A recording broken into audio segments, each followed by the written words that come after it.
Uh-huh. You know Chill. it works. Brilliant. Cheers. Right. Thank you, James. Right. So, my name is Hernan. I work for powerofmetal.cl, of course, and here we are with James from Will. So, well, first things first, how you doing, mate? Really, really good. Thank you very much. Thanks for having me. Right. So, no, thank you. Right. So, despite a few technical problems, we're connected now. We don't have long. So, let's get straight to the point, shall we? Yeah, let's do it. Why not? Right here. So, you guys are going to be part of CL.PROG, one of the most important prog oriented metal festivals, I would say, here in Chile. Probably the most. I mean, the last couple of years, we've had lepers, textures, riverside bowling, like big acts coming here. So this is going to be your first time in Chile, right? Absolutely, yeah. And we can't wait to come. I mean, it's been on our hit list for a long time to get down to South America, and Yeah. the offer just seems so good. The lineup was great. We're really looking forward to coming down there. Oh, brilliant. So how did this collaboration came to be? You were approached by the new production, maybe some of your friend bands kind of said something, or how did it happen? I suspect the instigator was probably Soen, who are very good Right. friends of ours, and Lars, the tall blonde guy in the band. Yeah, He's yeah, a yeah. good personal friend, and he loves Right, Wheel. yeah. So I'm pretty sure he was kind of prodding some people when he was over there. But yeah, I got contacted on Instagram, my personal Instagram Right, actually, yeah. by Meredith, who I think is in charge of the artist liaison stuff at the festival. Right, yeah. And Right. I put her in touch with our management, and everything lined up with the schedules, so we can come. It's going to be amazing.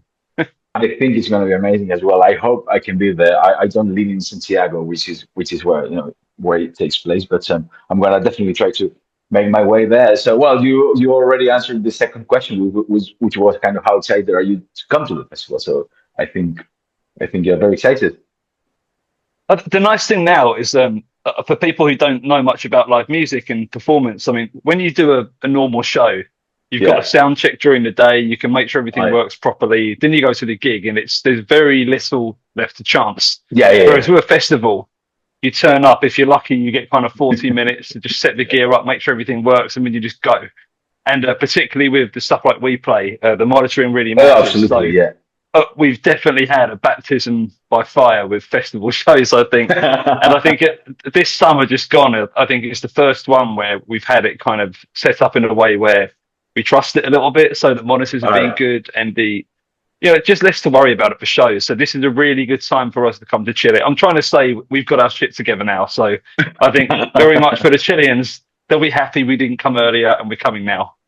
Right, yeah, absolutely. And the other thing is, as Will has really sort of I was going to say getting the attention, but no, it's not getting the attention. I think that it's already got the attention of of the prog scene world type of thing, and then I guess I mean connecting it to your question to what you were saying is that I guess you are obviously playing for larger crowds, larger crowds. I mean, you went to this blooming Caribbean, Tune Live in the Sun thing, which I guess there was loads of people. So I would imagine that also playing in front of more people means that you really have to get your shit together regarding sound and all that. Not that you don't when you're playing in small clubs, but I mean, I suppose that the bigger the crowd, then the bigger the challenge, so to speak.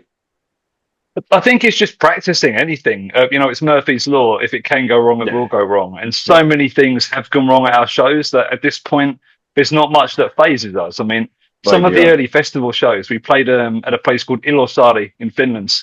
And right, I yeah, vividly remember this was just after Moving Backwards came out. So this must have been 2019. yeah. And we were stood on this stage, nothing works properly. There were thousands of people watching us just stand there without our gear working. It was one of the most stressful moments of my life. And by comparison, that going up to Hellfest this year, where it was Yeah, very organized, it was fairly yeah, professional.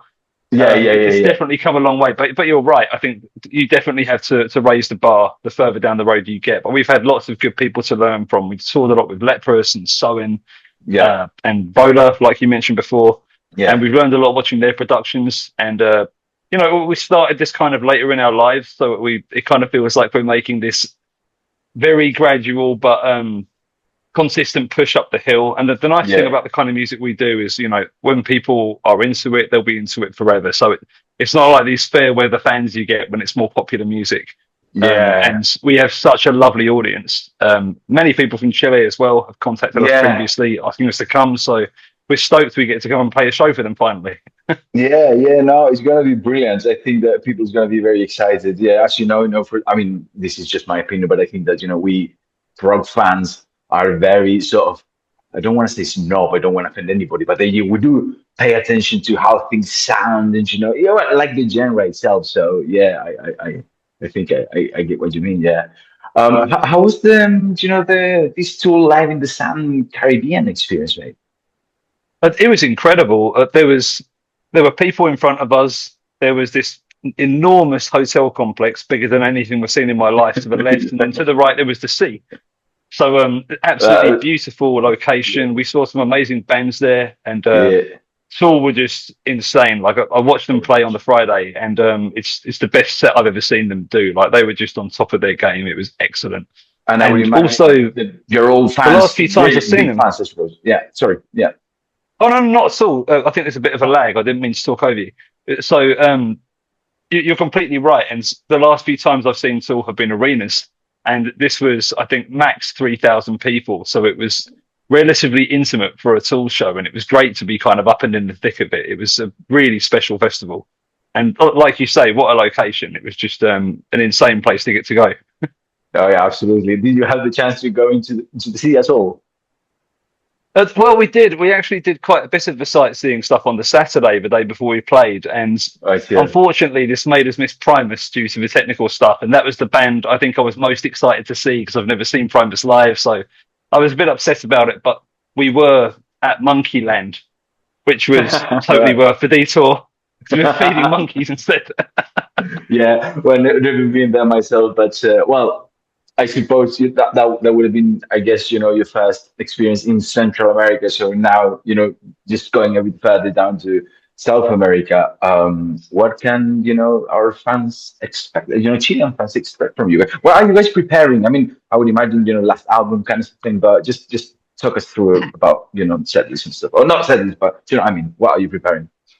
I think we haven't gotten too far down the road with the set list yet. We've got quite a few tours happening before that, so we're focusing on that for now. But we're now in this lovely position where we've more or less learned our back catalogue, even with our newer members being aware of it. So we've got a lot more choice what we can put into the set. And I think for our first time in Chile, we're just going to go for the stuff we assume people are going to want to hear the most. We don't want anyone to be disappointed. And obviously, I don't even know the set length while we're talking about this, but when we get all the details, we will try and cram as much stuff we know people are going to be pissed if we don't play as possible into our set. Yeah, but I suppose it's hard to please everybody. I mean, people are like, oh, I like the old stuff, and then people will be like, oh, it's the new stuff that I want to hear more. I mean, if for whatever it is worth, for my tiny, winny little bit of an opinion, I wouldn't be overly upset if you do focus your show or you play some songs from moving backwards. If I'm honest, I did, right? I was doing loads of reviews back then. I think it was 2019 when you guys released it, and I always been, that's right, yeah.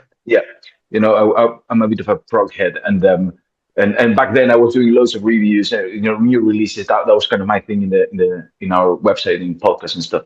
So I was alongside with my very good friend Dave, which he's a Chilean guy living in Finland as well. We would sort of try to listen all of the releases, just to keep it going in the podcast. And I remember coming across, your Moving Backwards album, and it blew my mind.